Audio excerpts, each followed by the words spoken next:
Nah, war session saat ini sebenarnya kurang lebih sama prinsipnya. Ada perlambatan ekonomi atau bahkan kontraksi ekonomi, kemungkinan 2 kuartal berturut-turut yang kemungkinan bisa kita hadapi ke depan.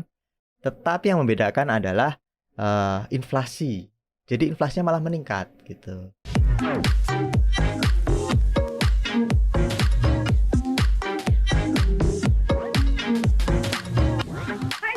Selamat datang di podcast Cuap-Cuap Cuan. Seperti biasa hari Rabu lagi waktunya koneksi konten Ekonomi seksi. Yes, hari ini ada konten yang sangat seksi pastinya untuk Sobat Cuan ya. Seperti biasa bareng Maria Katarina, Head of Research CNBC Indonesia, Arif Gunawan, dan juga ada Adam Isa di sini, produser CNBC Indonesia. Kita akan bahas konten yang seksi-seksi buat Sobat Cuan ya. Ya, hari ini kan kita akan angkat sebuah tema yang nggak tahu sih ini masuk ke kategori seksi nggak sih menurut lo?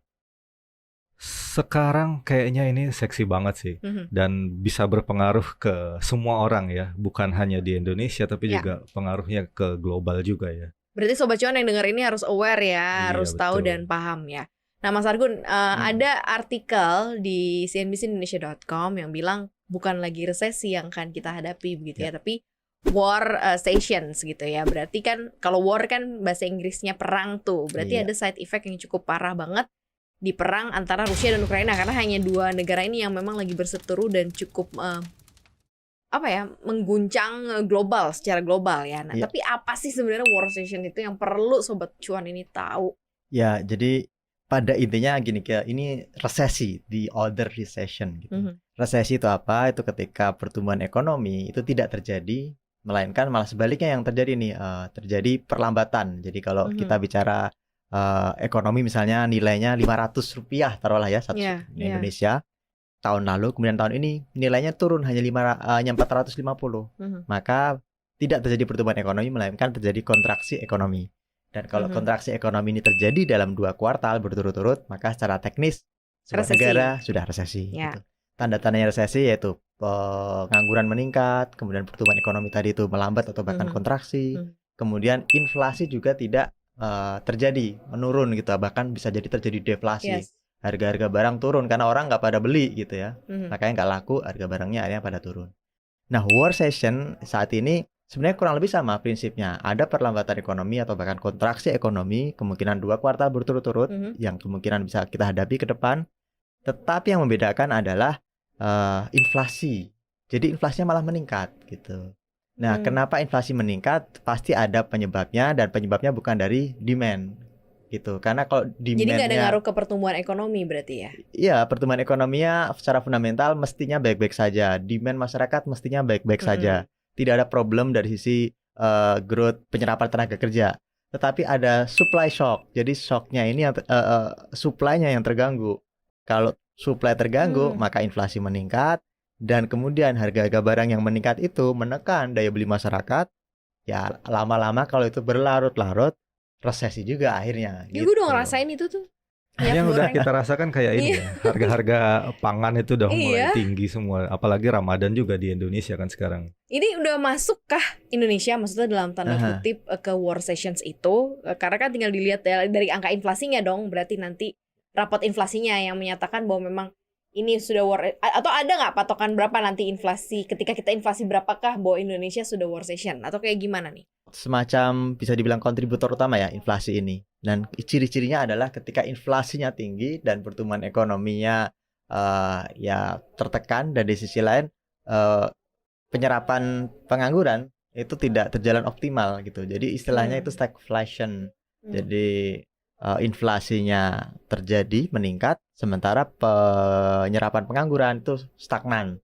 Jadi orang-orang bisa double digit dong kalau stagflasi kan? Iya, stagflation double digit, minimal 10% itu minimal.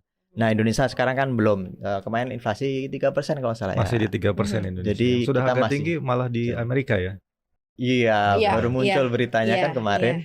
Itu 8,5%. 8%-an Amerika. Eropa juga udah mulai menyusul tuh tinggi. Jam 1 kalau nggak salah pengumuman inflasi Uni Eropa. Nah, kenapa ini terjadi? Kalau bicara resesi kan, resesi udah kita alami tuh pandemi. Jadi kita udah berpengalaman gitu soal resesi, udah pernah mengalami, dan ya memang ada sebagian saudara-saudara kita yang tertekan kehidupannya, tapi overall ekonomi masih bertahan gitu ya. Sekarang pemulihan. Tapi sayangnya ketika pemulihan pandemi sudah berlangsung, resesi sudah kita tinggalkan, ada resesi tambahan gara-gara perang Ukraina dan Rusia ini gitu. Ini kayak sudah jatuh tertimpa tangga gitu ya.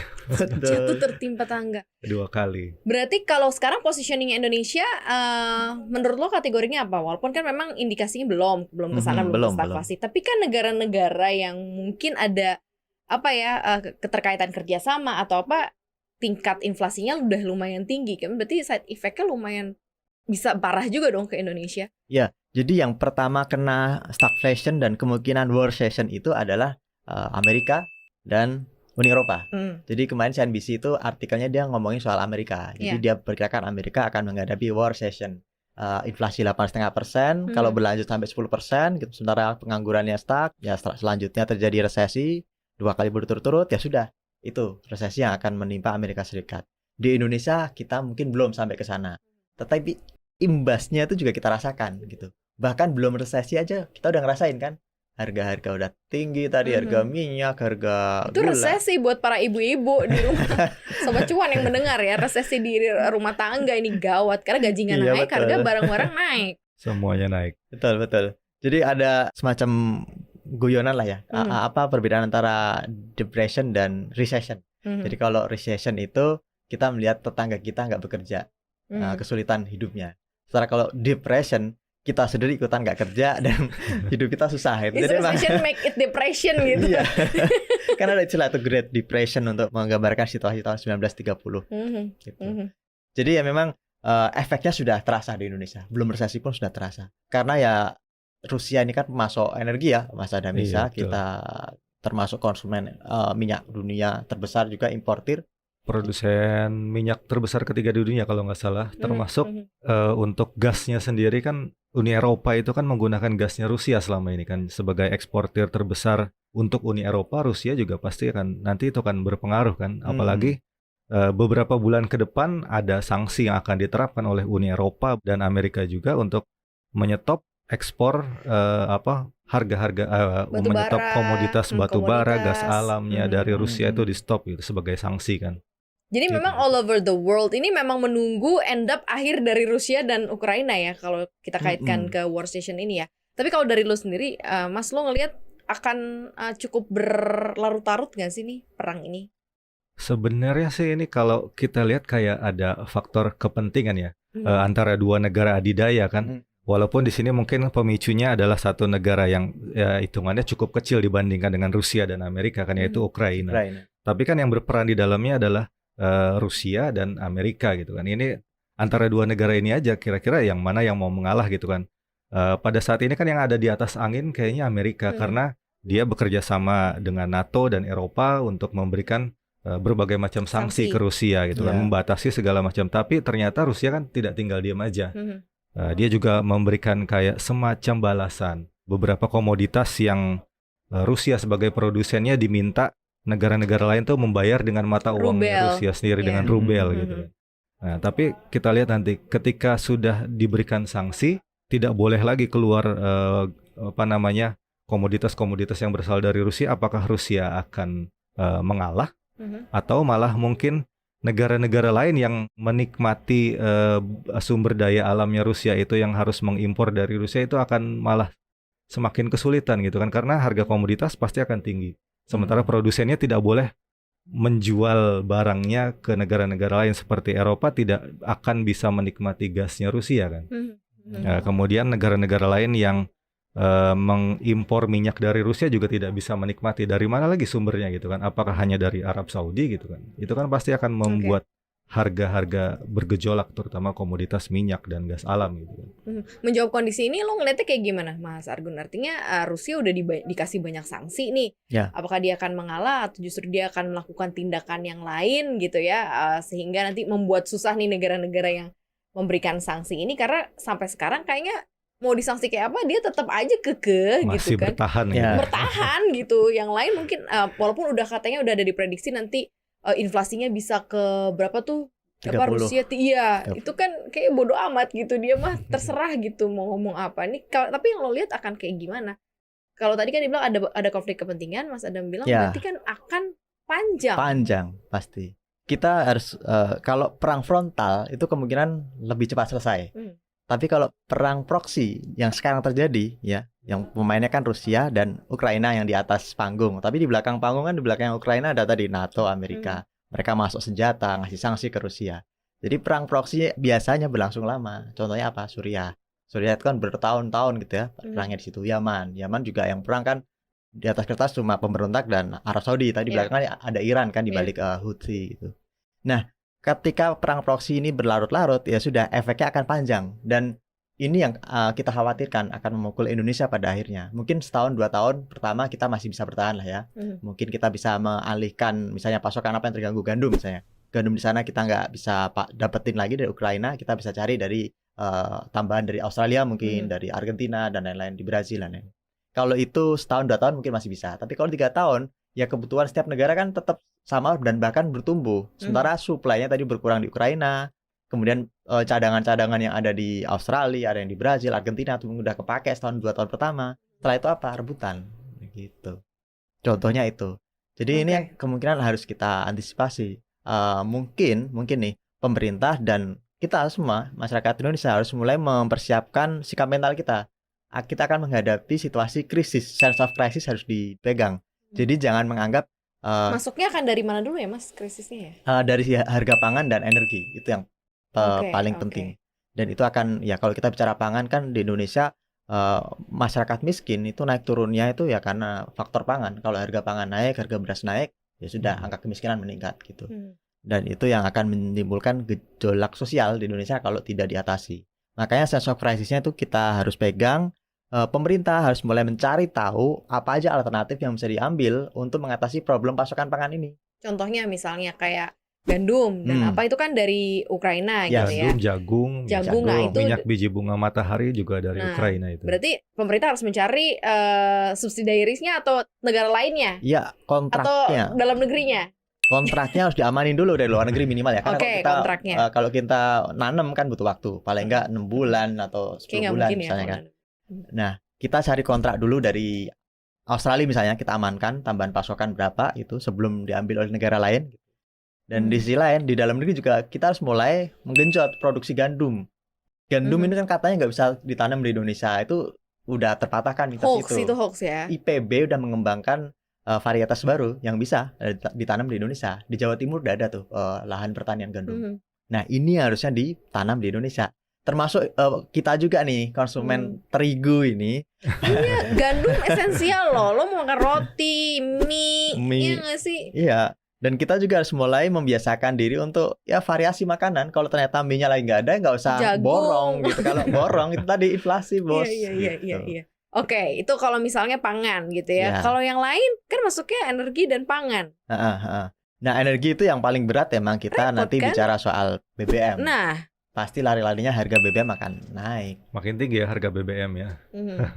Kalau dari sisi tinggi, gitu. Kalau dari sisi personal pengamanannya cari tempat yang kasih gaji lebih tinggi enggak? Tapi lo ngeliatnya kayak gimana Mas Adam? Apa ya, kalau untuk masalah krisis ini ya sebenarnya kan kalau dari pemerintah sendiri sebenarnya tahun 2022 ini kan Menteri Keuangan Sri Mulyani sudah bilang bahwa dia akan lebih fokus ke subsidi energi kan. Jadi memanfaatkan harga komoditas yang sedang tinggi untuk pendapatan negara yang lebih baik lagi. Tapi kan di sisi lain juga ternyata ada dua sisi mata uang ya. Ada yang terimbas juga, masyarakat kecil seperti banyak di sini kan banyak yang menggunakan Pertalite. Terus Pertalite ini lama-lama langka. Terus Menko Luhut sebelumnya juga udah bilang tidak mungkin harga Pertalite dan gas 3 kilo hanya akan di sini-sini aja gitu kan.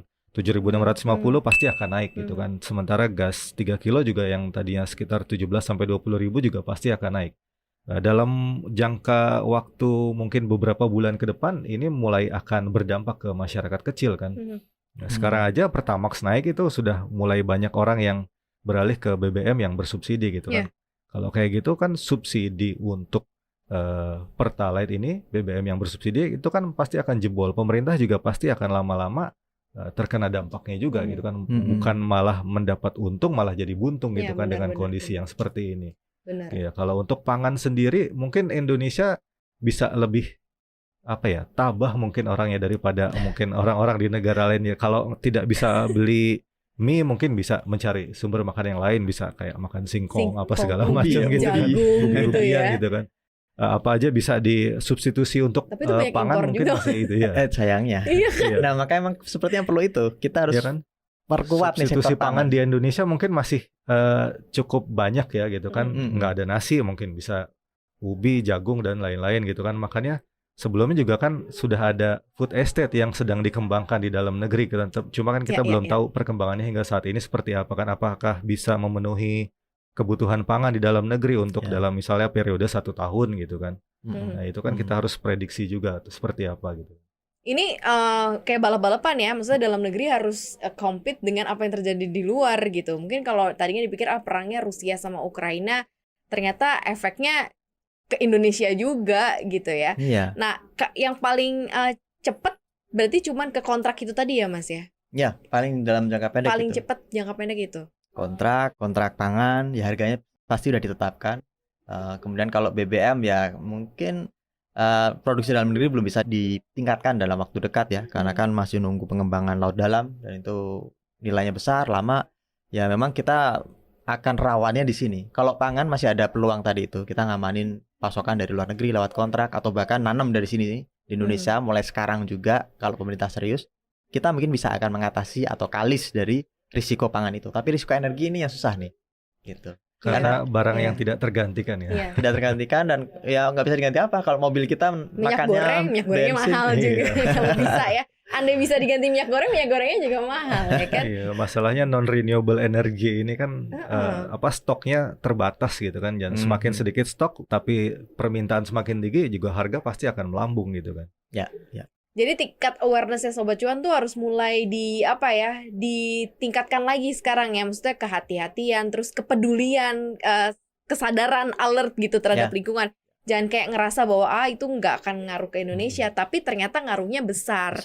Akan ada kelangkaan, krisis energi, kemudian pangan kalau ini berlarut-larut. Jadi seruan untuk damainya bukan cuma seruan doang, tapi emang ini berdampak ke hajat hidup orang banyak gitu loh. Dan terutama juga ke kita sebagai konsumen akhir ya kan, udah PPN naik, ini harga-harganya naik, semuanya naik. Coba gaji kita tolong dinaikkan.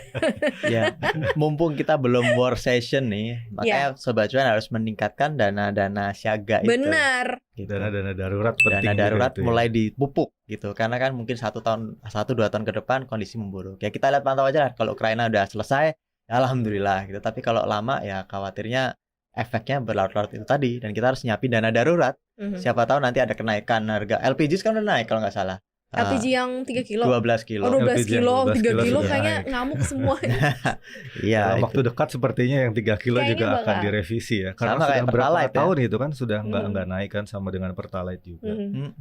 Ada banyak mekanisme yang harus dilakukan oleh bangsa dan negara kita ya. Jadi ya kuat-kuatan lah Sobat Cuan. Artinya kuat bertahan juga begitu ya.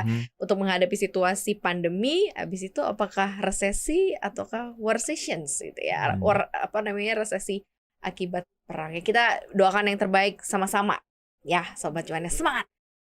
Terima kasih Sobat Cuan udah dengerin Koneksi hari ini. Jangan lupa untuk dengerin podcast kita lainnya yang ada di mana aja Mas Adam? Ada di Spotify, kemudian ada di Apple Podcast dan juga Google Podcast. Satu lagi ada di Anchor. Di situ banyak konten-konten menarik kita lainnya. Kece deh pokoknya ya. Dan jangan lupa untuk follow akun Instagram kita di @cuap_cuan dan subscribe YouTube channel kita ya. Jangan lupa di cuap-cuap cuan, di like, di share dan juga di komen. Dan jangan lupa Sobat Cuan, cuap-cuap cuan juga ada di CNBC Indonesia TV. Di all platform semuanya buat kasih informasi ke Sobat Cuan kan. Keren kan? Terima kasih Sobat Cuan. Terus sehat-sehat, lancar-lancar puasanya ya. Maria Katarina pamit. Argun pamit. Ada Misa pamit. Bye Sobat Cuan. Bye.